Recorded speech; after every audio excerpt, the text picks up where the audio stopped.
Transmedia forum पर आप सभी का स्वागत करता हूं। तुर्की के राष्ट्रपति रिसेप तैयब एर्दोगान ये रिसेंटली अज़रबैजान और सऊदी अरबिया की ट्रिप पर गए थे, स्टेट विज़िट पर गए थे और विज़िट से लौटने के बाद उन्होंने अपने देश की मीडिया से बात करते हुए ये डिक्लेयर किया है कि उन्होंने इजराइल के साथ जो भी डिप्लोमेटिक उनके देश के संबंध है तुर्की के, उसको सारों को ख़त्म करने का, सारे जो रिलेशन है उसको समाप्त करने का डिसीजन लिया हुआ है। अब हमको ये देखना ज़रूरी हो जाता है कि तुर्की की जो जोग्राफिकल लोकेशन है मेडिटेरियन सी और ब्लैक सी में, जहाँ पर वो एक ट्रांजिट के तौर पर काम करता है एशिया और यूरोप के बीच में। सामने वाले मैप में आप देख सकेंगे कि एशिया और यूरोप को जोड़ने वाला जो देश है वो तुर्की कहलाता है। तुर्की का ये जो इस्तांबुल सिटी है, ये एशिया और यूरोप को कनेक्ट करने वाली ट्रांजिट पॉइंट पर बसी हुई सिटी है, जिसकी वजह से स्ट्रैटेजिकली तुर्की का लोकेशन बहुत ही ज़्यादा इम्पोर्टेंट होता है। तुर्की as a NATO country Europe का भी बेनिफिट लेता है, साथ ही साथ एशिया में होने की वजह से वो एशिया का भी बेनिफिट वहाँ पर उठाते हुए दिखाई देता है। साथ ही साथ एर्दोगान की जो पॉलिटिक्स है, जो पिछले 10-15 साल से चली आ रही है, वो हाईली रेडिकलाइज पॉलिटिक्स है। तुर्की को वो रेडिकलाइज करने में कामयाब हुए हैं। जितना पहले तुर्की मॉडर्नाइज कहा जाता था, जितना सेक्युलर उसकी पहचान थी, वो सारे मिटाने में रिसेप तैयब एर्दोगान ये जो तुर्की के राष्ट्रपति है वो बहुत हद तक कामयाब हो चुकी है।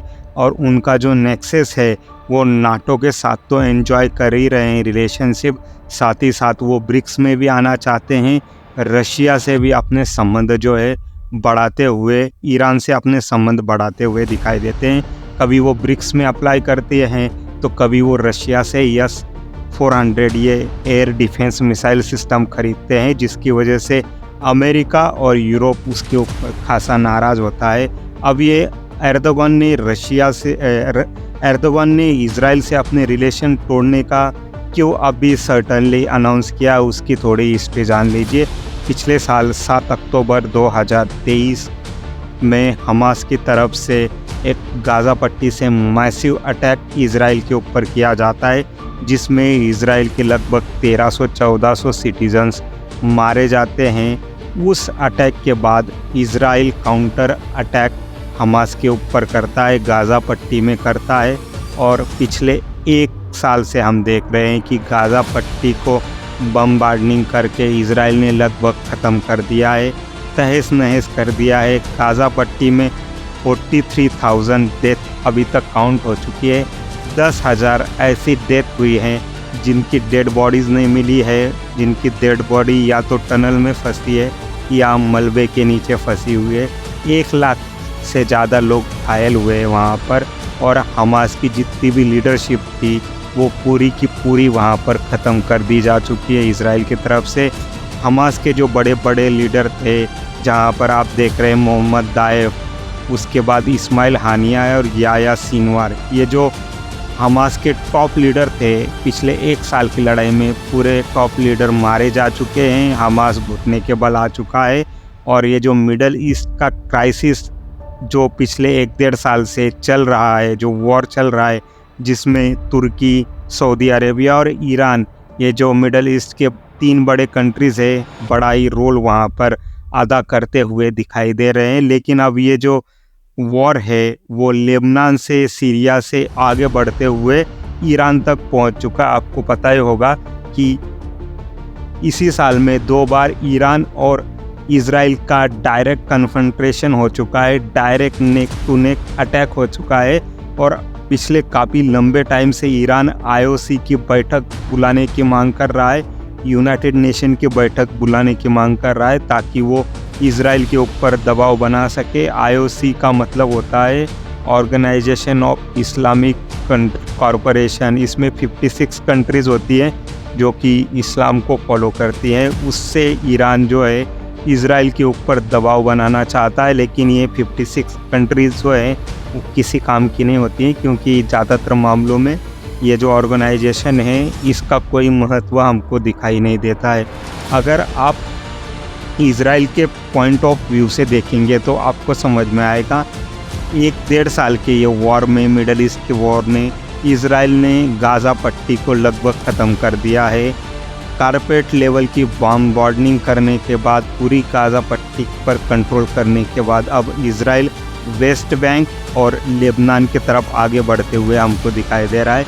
लेबनान में बैठा हुआ हिजबुल्लाह, जिसका चीफ था हसन नसरुल्लाह, उसको इज़राइल ऑलरेडी मार चुका है, जहन्नुम पहुंचा चुका है। और उसके बाद अब इज़राइल जब से डोनाल्ड ट्रंप चुन के आ गए हैं अमेरिका में, अब वेस्ट बैंक जो फ़िलिस्तीन का हिस्सा है, इसको भी कैप्चर करने की कोशिशों में लग चुका है। और जॉर्डन रिवर से लेके मेडिटेरियन सी तक इज़राइल अपना पूरा एरिया जो है, जिसको इज़राइल ग्रेटर इज़राइल के तौर पर पेश करता है, इसको, इस सपने को आगे बढ़ाते हुए दिखाई दे रहा है।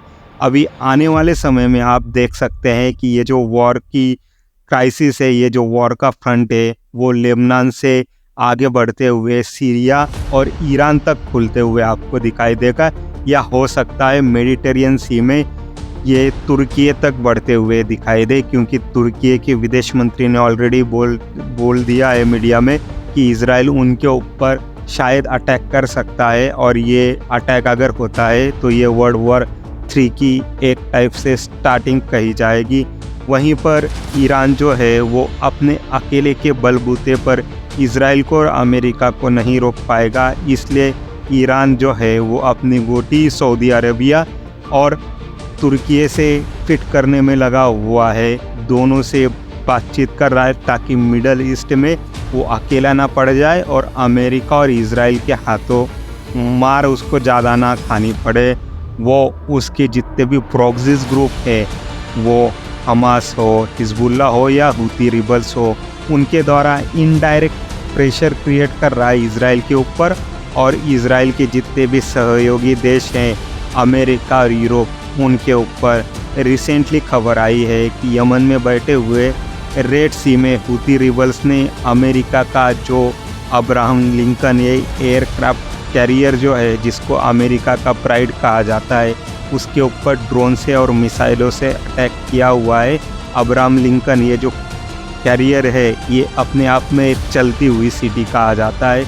इसमें अमेरिका के फाइटर जेट्स F-35 या 21, ये सारे जो F-16, F-18, ये सारे, और बॉम्बर B-52 ये भी रखे जाते हैं। बहुत ही बड़ा ये एयरक्राफ्ट कैरियर है। इस पर थोड़ा फार डैमेज होने की खबरें हैं। पेंटागन ने भी अब इस पर कंफर्मेशन दे दिया है कि हुती की तरफ से रेड सी में उनके कैरियर, अब्राहम लिंकन कैरियर पर अटैक किया हुआ है।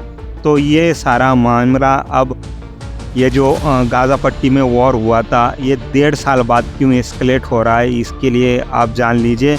अभी रिसेंटली जो इलेक्शंस हुए हैं अमेरिका में, जिसमें डोनाल्ड ट्रंप फिर से चुन के आए हुए हैं, 47वें राष्ट्रपति फिर से बन गए हैं। डोनाल्ड ट्रंप का 2.0 ये जो कार्यकाल होने वाला है, ये बहुत ही आक्रामक होने वाला है।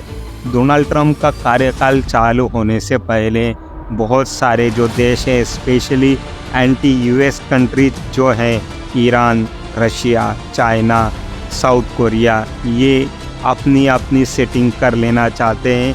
अपनी अपनी स्ट्रैटेजिक लोकेशन, स्ट्रैटेजिक पोजीशन जो है वो हासिल कर लेना चाहते हैं, ताकि डोनाल्ड ट्रंप जो ओवल ऑफिस संभालते हैं, जब यूएस प्रेसिडेंट की कुर्सी संभालते हैं, तो उनको इन डोनाल्ड ट्रंप के एडमिनिस्ट्रेशन से निगोशिएशन करने में आसानी हो, उनसे बातचीत करने में, उनसे राब्ता रखने में आसानी हो।